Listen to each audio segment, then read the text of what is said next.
अस्सलाम वालेकुम guys and welcome back to C programming course. So guys, आज की वीडियो में हम डेटा टाइप्स के बारे में जानेंगे कि डेटा टाइप्स क्या होती हैं, सी लैंग्वेज के अंदर कौन कौन सी डेटा टाइप्स हैं। उसके बाद हम वेरिएबल के बारे में जानेंगे कि वेरिएबल क्या होता है और हम वेरिएबल को डिक्लेयर कैसे करते हैं और फिर हम वेरिएबल के अंदर वैल्यू कैसे इनिशियलाइज करवाते हैं। तो सबसे पहले डेटा टाइप के बारे में बात करते हैं कि डेटा टाइप क्या होता है।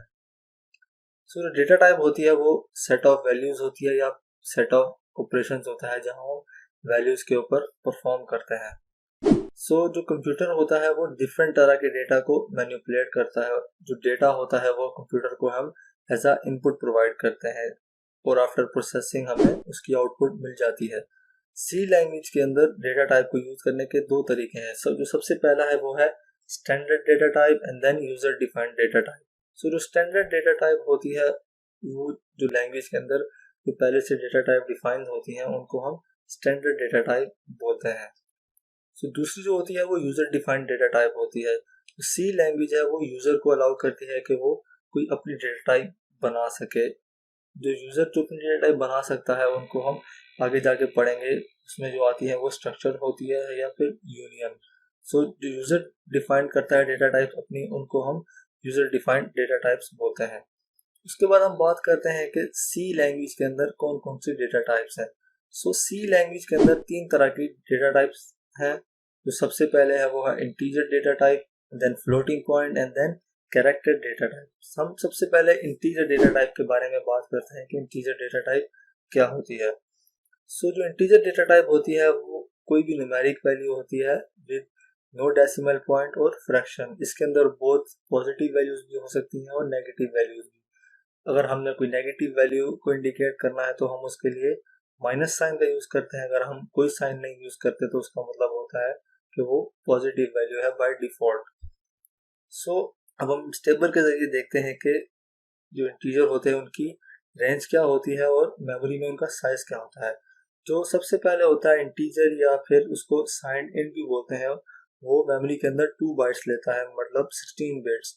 जो उसकी रेंज होती है वो होती है -32,768 टू 32,767। इसका मतलब ये है कि ये इस रेंज के अंदर अंदर वैल्यूज जो है वो अपने अंदर स्टोर कर सकता है। उसके बाद अनसाइंड इंट है वो भी 2 बाइट्स लेता है और उसकी जो रेंज है वो है 0 टू 65,535।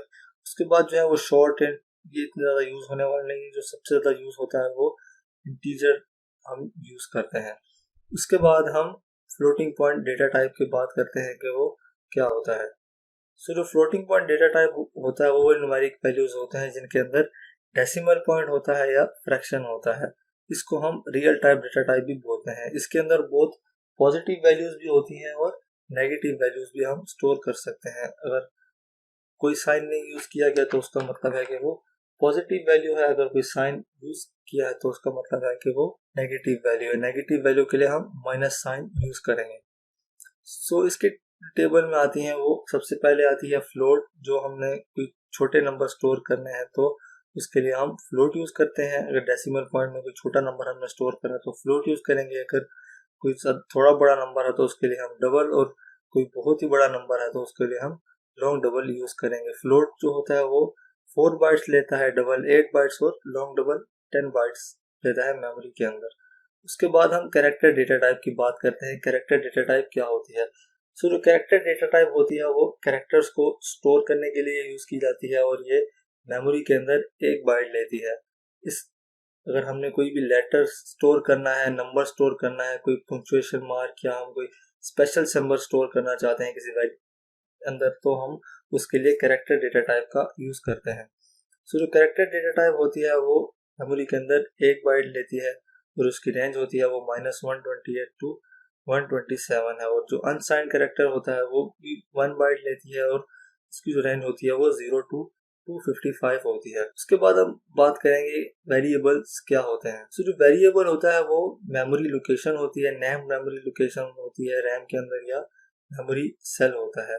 ये जो होती है ये प्रोग्राम की जो हम इनपुट लेते हैं यूजर से या कोई वैल्यू स्टोर करवानी है तो उसके लिए हम वेरिएबल का यूज करते हैं। और जो हमने इनपुट लिया होता है डेटा, उसका कंप्यूटेशनल जो रिजल्ट होता है डूइंग एग्जीक्यूशन वो भी हम वेरिएबल के अंदर स्टोर करवाते हैं। सो जो वेरिएबल होता है उसकी जो वैल्यू होती है वो एग्जीक्यूशन के दरमियान चेंज हो सकती है। जो वेरिएबल्स होते हैं वो रैम के अंदर क्रिएट होते हैं जो कि एक टेम्परेरी मेमोरी है। सो जो वेरिएबल के अंदर डेटा स्टोर होता है वो भी टेम्परेरी तौर पर होता है। जब प्रोग्राम की एग्जीक्यूशन खत्म हो जाती है तो डेटा ऑटोमेटिकली मेमोरी से इरेज हो जाता है। सो जो डेटा टाइप होती है, वेरिएबल्स जो होते हैं हम उनको डिफाइन करने के लिए सबसे पहले डेटा टाइप लिखते हैं, फिर वेरिएबल का नाम, और फिर उस कोई वैल्यू देनी है तो उसको उस वैल्यू के अंदर इनिशियलाइज करवा देते हैं। गाइस जब हम वेरिएबल डिक्लेरेशन की बात करते हैं तो वेरिएबल डिक्लेरेशन हम उसको बोलते हैं जब हम किसी वेरिएबल को कोई नाम स्पेसिफाई करते हैं। सो जो सी लैंग्वेज है वो एक स्ट्रांगली टाइप लैंग्वेज है। इसका मतलब ये होता है कि हमें जो वेरिएबल यूज करना है हम उसको पहले डिफाइन करेंगे और बाद में यूज करेंगे। तो वेरिएबल होता है उसके अंदर जो टू थिंग्स होती हैं वो स्पेसिफाई रखी जाती हैं, मतलब मोस्ट इंपॉर्टेंट होती हैं। वो सबसे पहले होती है वेरिएबल की data type and then variable का नाम। इसका सिंटैक्स होता है हम सबसे पहले वेरिएबल डेटा टाइप है वो लिखते हैं और उसके बाद वेरिएबल जो हमने नाम रखना है वो लिखते हैं।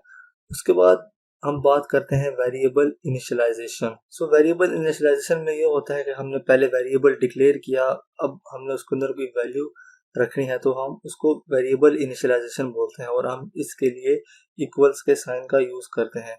सो इसको जो सिंटैक्स होता है वो सबसे पहले डेटा टाइप होती है, फिर वेरिएबल का नाम, फिर इक्वल, और फिर उसके बाद जो हमने वैल्यू उसके अंदर इनिशियलाइज करवानी है और वो हम इस तरह लिख लेते हैं। तो वो वैल्यू जो होती है वो वेरिएबल के अंदर स्टोर हो जाती है एक मेमोरी लोकेशन के अंदर, रैम के अंदर। सो गाइस अब हम कोड ब्लॉक्स के अंदर वेरिएबल जो है उनको इनिशियलाइज करवाते हैं और डिक्लेयर करते हैं। वो देखते हैं कि हम कोड के अंदर उसको कैसे करते हैं। तो हम उसके लिए न्यू फाइल बना लेंगे सी की, सी सोर्स सिलेक्ट करके गो, और यहाँ पे सी, यहाँ पे इसको मैं कोई पाथ दे देता हूँ। तो एक बार इसके नाम से मैं सेव कर रहा हूँ इसको। सबसे पहले हम प्री प्रोसेसर लिख लेते हैं, इंक्लूड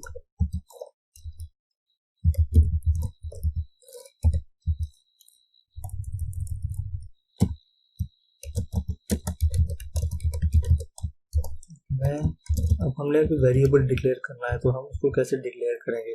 तो सबसे पहले हम जो हमने वेरिएबल डिक्लेयर करना है उसके मुताबिक हम उसको डेटा टाइप जो है वो प्रोवाइड करेंगे। फॉर एग्जांपल हमने किसी की एज डिफाइन करनी है तो हम उसके लिए इंटीजर डेटा टाइप जो है वो यूज करेंगे।